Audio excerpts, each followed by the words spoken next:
Hey, podcast listeners. Tired of ads barging into your favorite news podcast? Good news. With Amazon Music, you have access to the largest catalog of ad-free top podcasts included with your Prime membership. Stay up to date on everything newsworthy by downloading the Amazon Music app for free or go to amazon.com/ad-free news. That's amazon.com/ad-free news to catch up on the latest episodes without the ads. Hey moms, looking for some lighthearted guidance on this crazy journey we call parenting? Join me, Sabrina Kohlberg. And me, Andy Mitchell, for Pop Culture Moms, where each week we talk about what we're watching and examine our favorite pop culture moms up close to try to pick up some parenting hacks along the way. Come laugh, learn, and grow with us as we look for the best tips. And maybe a few what not to do's from our favorite fictional moms. From Good Morning America and ABC Audio. Pop Culture Moms. Find it wherever you get your podcasts. We are on the brink of our next drug crisis. Their son started taking Adderall to study, but a full-blown addiction led him to die by suicide. He did not feel a doctor would give him anything that would be bad for him. For the right brain, these medications are so helpful. And for the wrong brains, we've seen suicide attempts and psychosis. In my experience, this is the worst drug crisis in the history of America.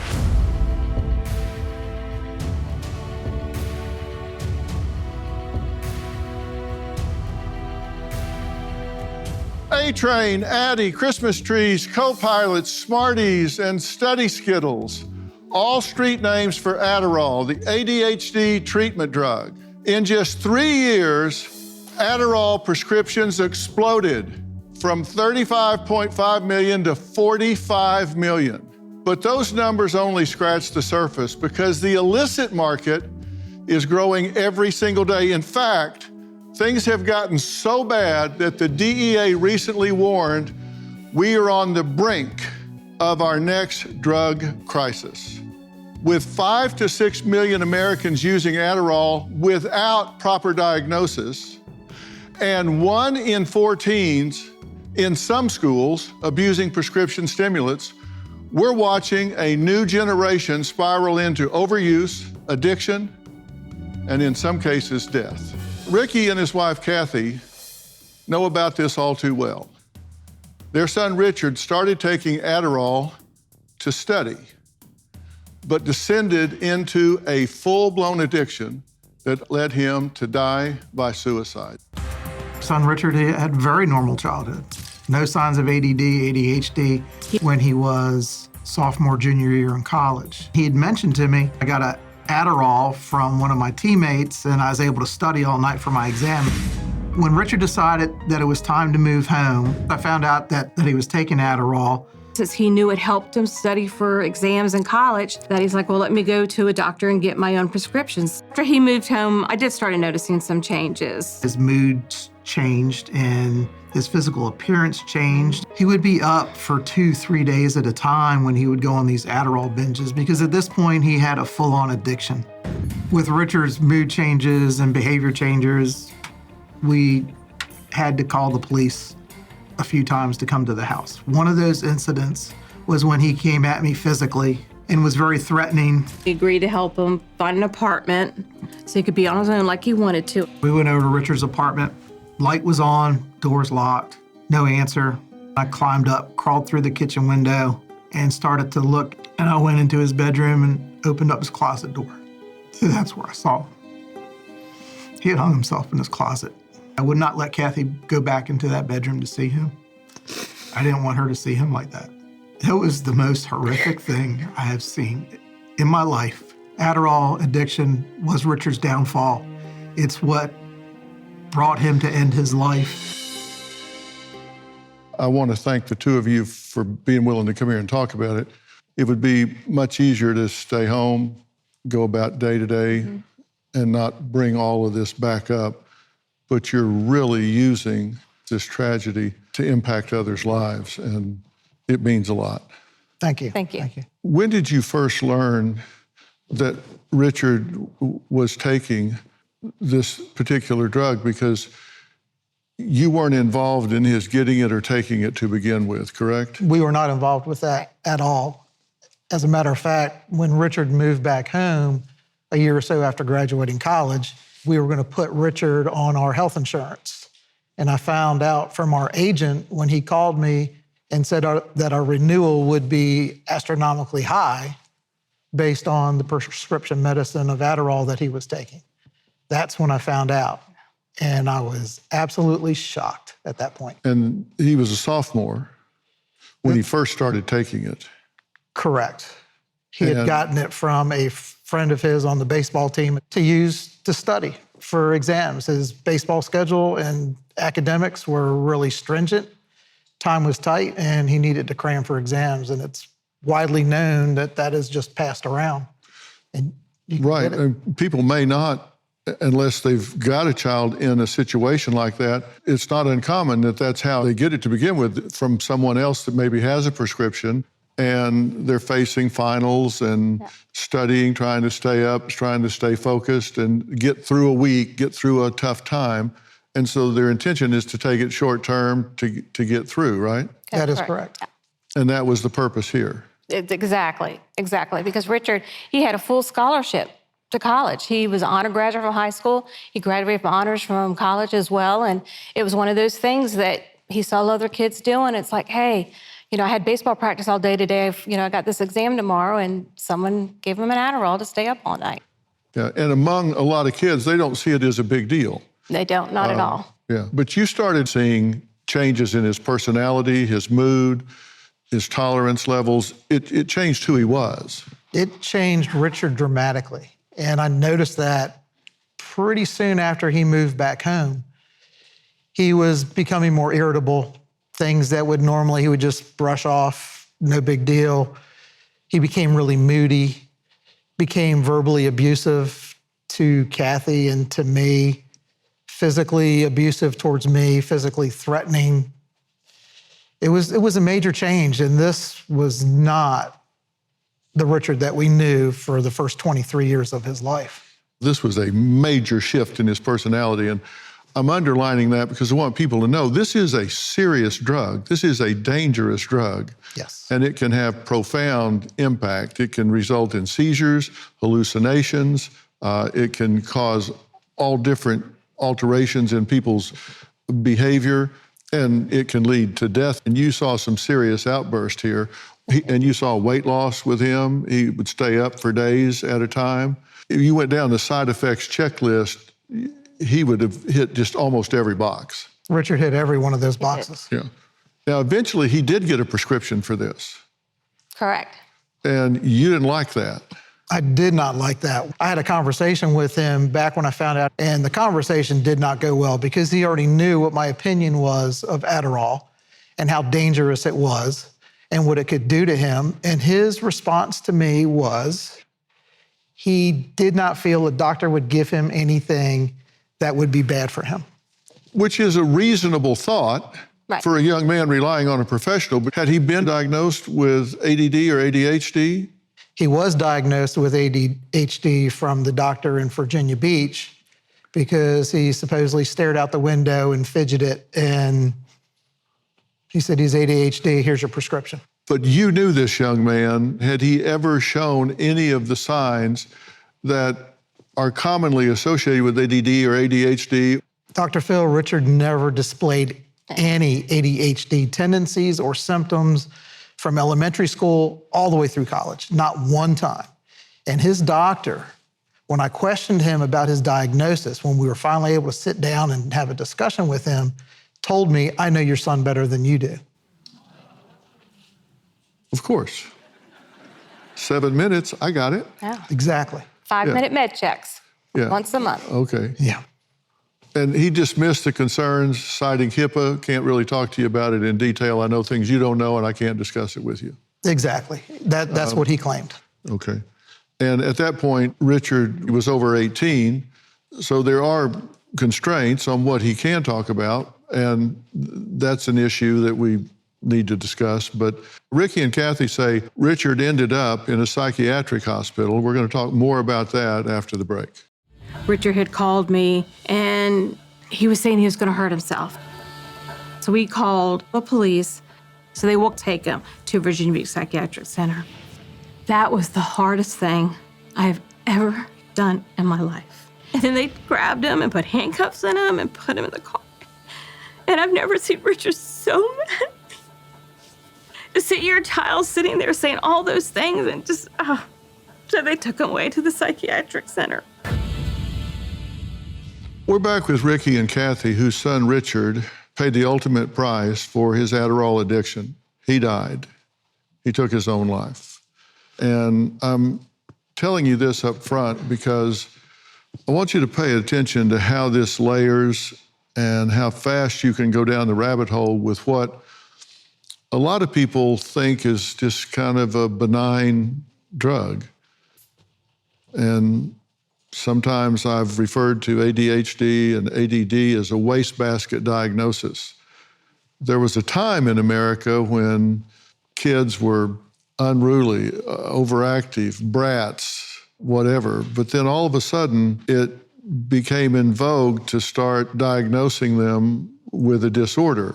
And the people doing the diagnosing weren't particularly trained to make the diagnosis. This is a neurological issue. This has to do with brain activity. It's not psychological in nature, and to sit down and talk to somebody for 5 minutes during a visit and notice that they're a little fidgety or have trouble paying attention is not a diagnostic workup for ADD or ADHD. That was y'all's problem, right? Absolutely.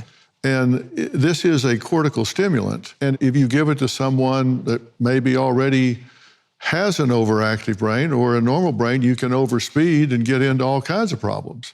And your point is, you don't think he was ever properly diagnosed. There was no way he could have been because the time wasn't involved there with the doctor to actually sit down and talk with him to find out what's going on. There was never any discussion of what's your sleep habits, what's your exercise, what's your diet. There was never any discussion of that. They ever look at his brain? No, they didn't do any of that. You straight up warned one of these physicians, if you continue this prescription and you continue at the levels that you're prescribing it, this is going to kill my boy. I did tell him that. I went to his office on New Year's Eve, and it was after a major episode, an altercation with Richard, and I wanted to talk to this doctor. He said, I can't see you, I can't talk to you. I was so angry that as I turned around to leave, I got halfway out. He had a room full of patients waiting to see him. And I just turned to him and I said, you keep giving my son Adderall, you will kill him. And I left. Yeah, and how prophetic that was. We saw him change before our eyes. We were in desperation panic mode here, and this doctor would not help us. I knew there was major issues. To be honest with you, I really thought that I would find him dead from a heart attack because it would have had that effect on his body, not what eventually happened. And he was abusive with you as well. That's correct. The reason we had to call the psychiatric center, I had the police to take him there, is because at the one point when the doctor gave him his prescription, we actually took it from him and said, okay, we're going to do this correctly. We wanted him to get off of it, and we're just trying to give him the right amount. Well, he actually ended up calling the police to begin with because it was his medication, and the law said it's his. We had to give it to him. So we told him he had to leave, and then that's when he had called me and said he was going to hurt himself, and we were able to get him to the psychiatric center for a week. He was taking like 140 milligrams? Sometimes, yes. And the normal max dosage is 40. We know that now, yes. Yeah. We did not know that at the time. There's a lot of things we now. didn't know then that we know now. When he was detained and taken, I got his pills out of his car to take up to the psychiatric center. And within that period of time, he had taken 140 milligrams in a few hours. There was a few hours that was just running through his body. And when you found him and he had taken his life, heartbroken, I can't even imagine, but you couldn't have been shocked. You had to know this was a risk. You were telling everybody. Right. I honestly thought I would find him dead of a heart attack, not necessarily of a suicide. Right. The doctors all put that in their notes. What led to the Virginia Beach Psychiatric center was an issue where Richard finally came to me and said, Dad, in clear mind, clearest mind I had heard in months, something's not right with me. I need help. And we took him. They sent him to a doctor in a rapid response team who deals with addictions, and knew that Richard was there to see him because of an Adderall addiction. And this doctor in his notes had that Richard was suicidal, anxiety, depression, and also put no meds, Adderall, and gave him the prescriptions for Adderall that eventually led to him going to the psychiatric ward. Were there consequences for these doctors in the final analysis ever? There was. There yes. was, yeah. The first doctor in our area lost his license, could no longer practice. Richard was considered patient 8, but there were other patients in the filing. And the other doctor just got a slap on the wrist and had to go back for some continuing education. Well, Ricky and Kathy's story ended in tragedy. Our next guest was lucky. He escaped Adderall's grip, but just barely. Gene says Adderall's euphoria made him feel like a god, but his addiction drove him to the depths of despair. I was prescribed Ritalin in 7th grade. I didn't like taking it because I felt like it took away my personality, but my mom would sort of insist that I would take it, but eventually she stopped trying to force me. I went away to college and I almost failed out, so my parents said, there's this new drug, Adderall, and we want you to take it so that you can do better in school. And at first did help, but after a while, I just started taking it compulsively, addictively. Then I started mixing it with other drugs like marijuana and alcohol. And eventually it just sort of took over. And I had to drop out of school. I just spent like a year and a half at home in my parents' basement just doing Adderall. At my worst, I was taking like 300 milligrams a night. It was pretty easy to get prescriptions and refills in a month. I mean, I would show up at the doctor's office like shaking, 40 pounds underweight, and he still just kept giving me refills and prescriptions. I took a bunch of Adderall, I got drunk, and I got in a fist fight with my brother, and I dislocated my shoulder, and I woke up in the hospital. And my parents gave me the ultimatum to go to rehab, or they were gonna kick me out, and so I chose rehab. Quitting it was hard. It was one of the hardest things I've ever had to do, but it saved my life. If I didn't go to rehab, I'd probably be dead. Well, Gene, thank you so much for being here and being willing to talk about this. I also want to introduce my really good and dear friend, Dr. Daniel Amen. Dr. Amen is a double board certified psychiatrist, clinical neuroscientist, brain imaging specialist, and author of Change Your Brain Every Day. Thank you both for being here. Now, Gene, this started out great, right?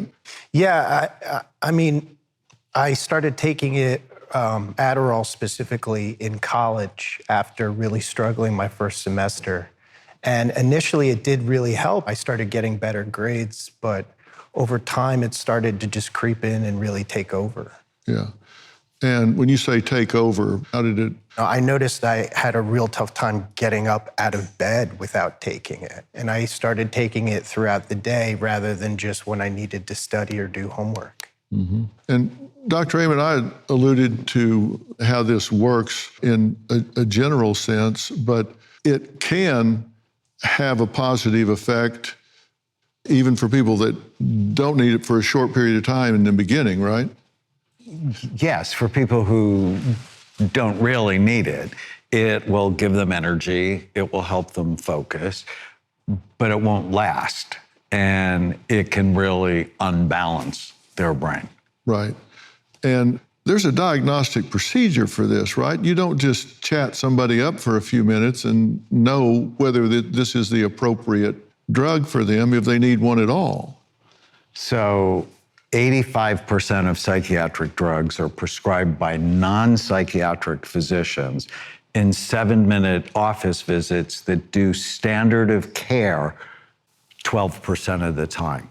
What's happening in America is not smart, because for the right brains, these medications like Adderall and Ritalin are so helpful.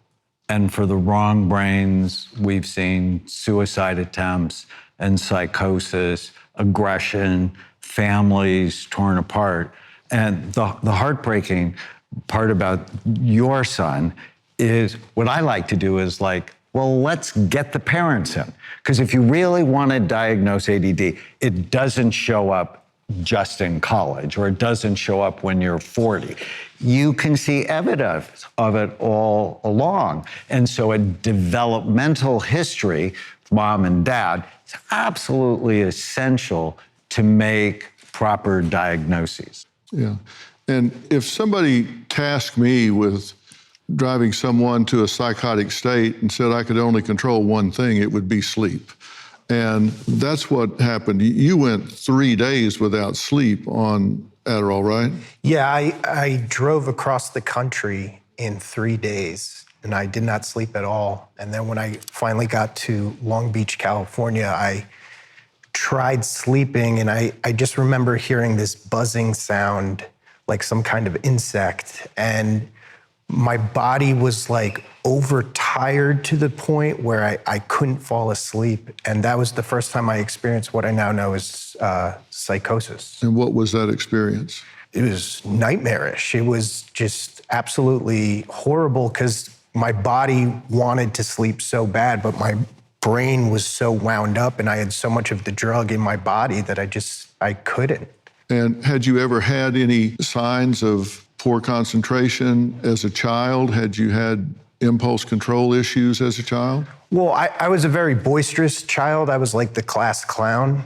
And I did well in the subjects that I liked, but I did struggle in the ones that I didn't like math, foreign language, science. But, you know, it was in the late 90s, early 2000s, they were just so freely, recklessly throwing this drug around. You know, I was prescribed Ritalin when I was like 8, you know, and that's, looking back now, that's kind of dangerous, if not reckless. Well, I saw in the tape that you took Ritalin and your mom thought it was really helpful. Yeah. So having a hyperactive child, it's chronic stress for the parents. I mean, we can't diminish the fact that ADHD is left untreated. It causes a lot of stress. So she was probably a little bit more relaxed because you were calmer. But what he said in the tape was really interesting, is you didn't like it because it sort of put a lid on your personality. And you have to ask yourself, why would a stimulant, right? Because methamphetamine is speed. Why would that put a lid on someone's personality? And I hear that very commonly. And how much have we heard that medications are driven because they make people more convenient for those around them? What's wrong with being a normal child? Yeah, exactly. That's what I keep saying. So many medications are given because the person becomes less inconvenient for those around them. Mm-hmm. And we're putting them in chemical straitjackets because it makes them easier to manage for other people. Stimulants like Ritalin or Adderall are the #1 prescribed treatments for kids who have ADHD. It is never #1 in my mind. Now, I'm not opposed to medicine. It's not the first thing I think of. The first thing I think of is what's their diet like. There's a study from Holland that was replicated that showed when you put kids on an elimination diet, they got rid of gluten, dairy, corn, soy, artificial dyes, and sweeteners. 70% did not have ADD after 3 months. Diet is so important. That was Dr. Amen talking about the fact that ADD and ADHD is not monolithic and it's not treated just one way. Alexis says she now has her ADHD dose regulated, but she has trouble finding it. And when she does, it often doesn't work. I'm a travel nurse. In the last few shifts I've worked, I have been taking my new Adderall. And I say new, knowing that it's actually not new at all. It's the exact same prescription, the exact same manufacturer, the exact same dose that I've been taking. And the last few shifts, I have noticed my Adderall has not been working. Y'all, they did something to Adderall. It's not the same. Last night, I took 20 milligrams, which normally will have me absolutely crack out of my mind. I felt nothing. Nothing. And it's not the first time. I don't know if Big Pharma is like diluting it the same way a drug dealer would dilute their drugs, but this is not the same medication. Wow, that's a problem. You say you take 5 milligram by choice. That's what works for you, right? Mm-hmm. But you're prescribed more. Yes. I think for me, my dosing and which medication I've been taking has changed over the years. Mm-hmm. I was diagnosed initially when I was 10 years old, and I did display a lot of the characteristic signs and symptoms of ADHD throughout my childhood. My parents were kind of at their wits' end, took me to a doctor. Now, as an adult and as a medical professional, I take 5 milligrams to 10 milligrams, depending on if I'm at work or just on my day-to-day living my life. And after the pandemic, I noticed I couldn't find my prescription anymore. I live in the state of California, and for months, I could not find a single pharmacy in my area that could fill a 5 to 10 milligram Ritalin prescription. And so my doctor and I had a long conversation and actually increased my dosage prescription-wise to 20 milligrams because that dose was available. Now, I do not have addiction, and I'm very blessed. That is a horrific disease, and it has obviously had an insane impact on many people just sitting right here with us. But if I did, increasing the amount of medication that I had access to because of a national shortage is so risky. And that's why I made that video. Because once I did get my prescription filled, even then I took it and it didn't work. And I noticed just in that video alone, the comment section was filled with people who had the exact same experience. Right. And this shortage, I know there are a lot of reasons, supply chain, et cetera, but there's an overprescription problem going on here. So it's both. There's an overprescription problem, but pharmacies are not keeping up as well. And so the people who need it can't find it, and it's chronic stress. So now we have these online companies where you can ask ChatGPT, give me the symptoms of ADHD, and just tell the doctor that over the phone, and you end up with a Schedule II drug. It's not good what's happening.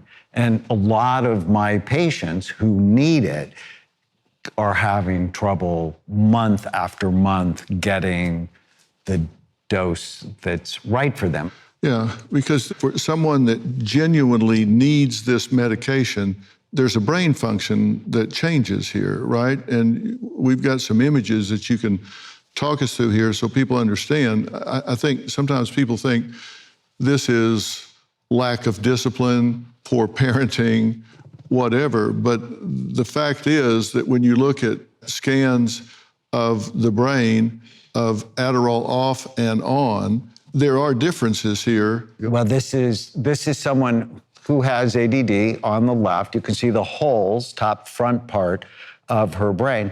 And then on Adderall, her brain is dramatically better. So this is someone who it's likely to work for, not cause psychosis, not cause problems. Now she can focus, she can learn, she can follow through. She's not chronically conflict-seeking, drama-driven, which is very common with ADD. And what I discovered 33 years ago is ADD is not a disorder of a resting brain. You could rest just fine. It's when you try to get them to do something, their brain turns off rather than turning on. And the medicine prevents it from turning off. But like you said, if the brain is too active to start, stimulating it is like pouring gasoline on a fire. It's a really bad idea. But most psychiatrists, as you and I have talked about before, never look at the brain. How silly is that, right? This is a neurological brain disorder, but we're making diagnoses based on these symptom clusters with no biological data. And that's insane. How did you get off of this? I went to rehab and I slept for like 3 days.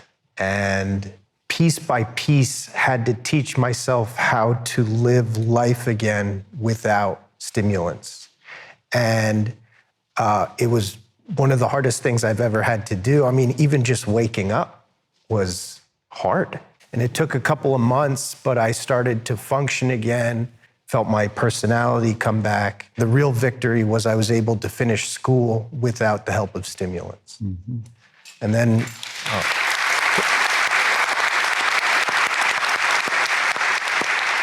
You know, and you're very close to the age that your son would be now. Yeah.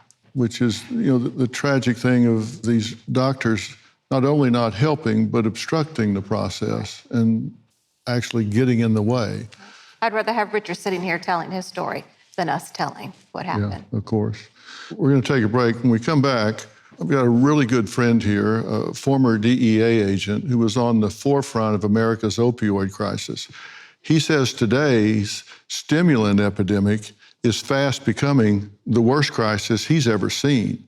And you're going to find out where the real danger in that lies when we talk to Derek after the break. Well, joining us now is former DEA agent Derek Maltz. Thanks for being here again. It's always good to talk to you. Thank you, Dr. Phil. I really appreciate you having me back. You say that Adderall is following the same path that you saw opioids go down and that this is getting bad. What are you seeing? Right, so in my experience, this is the worst drug crisis in the history of America. And right now we have our adversaries around the world that are taking advantage of the weaknesses and vulnerabilities of our citizens. So you heard from the previous, guests, right? There's shortages out there. So naturally, people that need this drug, Adderall as an example, are gonna go out and they're gonna find it. So unfortunately, now they're setting up these illegal websites and people go to the websites and think that they're getting a legitimate drug. And in fact, it's poison. It has methamphetamine, or in many cases, it will have fentanyl. I mean, the Homeland Security investigation that was just recently reported, they had 3 pill mills in New York City producing hundreds of thousands of these fake pills. They're not Adderall, they're not oxycodone, they're poisonous fentanyl, in many cases methamphetamine. So the kids are being deceived to death. It drives me crazy when they say, we've had this many overdoses. These aren't overdoses, they're poisonings. They're just poisoning people with this. And I've been working on this stuff together for a number of years, and it wasn't that many years ago that all these pill mills were across the border down in Mexico. Now, you're telling me that these pill mills moved into the United States. How many a day are they cranking out of these mills in New York? According to the press release, those 3 particular pill mills could have generated 75 to 110 million pills a year. Now, I'll tell you, there was a big case in Connecticut not too long ago, the DEA working with US Postal and others. They seized 1 pill press in a garage in East Haven, Connecticut, recently, that was capable of producing 100,000 pills an hour, okay? Now remember, this guy in that case was buying this stuff in the dark web from overseas. And guess what? It's not just fentanyl anymore. You have protonitazine, you have isonitazine, metonitazine. These are chemical substances coming out of labs in China, and they're selling them on the dark web, and they're mixing this stuff in these pill mills in our country. So let me tell you this. You may have heard of the drug Trank, right? Trank is the animal tranquilizer, and you see these people walking around America like zombies. That's because the Chinese government and the Chinese criminals are pushing this stuff into America, and they're mixing it with these different substances and making these pills. And that's causing necrosis, the rotting of human tissue. So we have a national security threat. This is just not about addiction. This is something that every single American, you've heard me say this, it's not a red or blue issue, it's red, white, and blue. Every American should care. Yeah, no kidding. Somebody is on this medication, and let's just say they need it legitimately and can't get it, or if they've been overprescribed or they've overmedicated and become addicted to it, they'll do damn near anything to get it. And so they're turning to these, what look like legitimate pharmacy sites, right? They say FDA approved. They look like CVS or Walgreens. Everything looks like it's supposed to look. What percentage of the pills that you get off of a phony pharmaceutical site are counterfeit? Well, according to the DEA administrator and the experts, there's no such thing as legitimate pills that you're getting off these websites anymore. So 100% of these are counterfeit. I would say high 90s, yeah. What percentage of the counterfeit pills are assumed by testing by the DEA to have lethal ingredients in them? So last year, the DEA seized about 80 million fake pills and about 13,000 pounds of fentanyl. And according to the DEA, 7 out of 10 of those pills have a potential lethal dose of fentanyl. So that's not good odds, right? So 80 million times 70%, that's a lot of pills that they took off the streets that could save so many lives. Now, the reality is going back to the illegal websites, these are unregulated websites. People are now ordering up pill presses and punches and molds and dyes right from the internet. It's delivered to their house. They're buying powder from Mexico. They're going on the dark web. They're putting it into these machines. There's no quality control. They're just greedy criminals trying to take advantage of our vulnerable population that are addicted. My hat goes off to the previous guests that actually are here telling the story. And I'm very sad to hear from the family that lost their son. But that's happening all over. I deal with hundreds and hundreds of families around this country, and they just can't understand why this government, this country is allowing this to continue. The Mexican cartels and our adversaries are killing more Americans than any terrorist organization in the history of this country. But our government, we're not educating kids in our schools about this. This is unheard of. We've never seen this, Dr. Phil. Yeah, and the question is, why not? I want to put up a graphic of emoji drug codes that kids use. This is kind of their shorthand, right? And this is what you'll see when they go on and look. I mean, you could see it's all coded because it's just the criminals taking advantage. And to be honest, a lot of the parents, they're not up to speed. And that's why the DEA, one pill can kill, puts out this information so parents can learn. But the reality is the criminals are just taking total advantage of the weaknesses of these people. So it's very sad. And you know what really is scary is the fact that the globalization of the internet, the encrypted communications, it's putting law enforcement behind the criminals because we can't keep up with them like we used to. The laws are archaic. Our Congress is not keeping up with the advanced techniques used by the criminals. So it becomes very difficult. And that's the problem. It's not just that they're wandering into it. They're actually being targeted by this. They're finding them. They click on something and they go, okay, we got one. And it starts feeding them more and more of this information. And if that doesn't upset you, it absolutely should. We did reach out to Teva Pharmaceuticals, the biggest distributor of both generic and branded forms of Adderall, for a statement.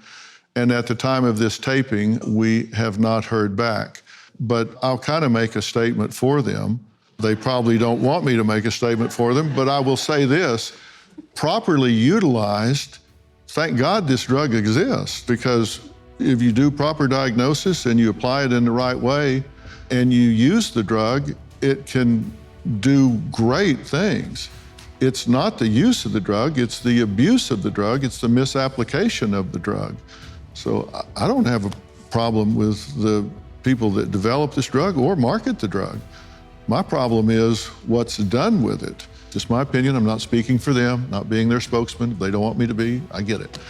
I do want to thank all of my guests, including Dr. Amen. Thanks as always to my good friend Derek Malt, and thanks to you at home for finding us here on Dr. Phil's Merit TV. Tell everybody you know, because we do talk about things that matter to people who care. We'll have even more information about tonight's broadcast on our website, so make sure to log on to drphil.com. You can also pick up my new book, We've Got Issues, How You Can Stand Strong for America's Soul and Sanity, everywhere books are sold. We talk about just this kind of thing in there in real depth. So I appreciate you finding us. Spread the word. We'll see you next time. Thanks.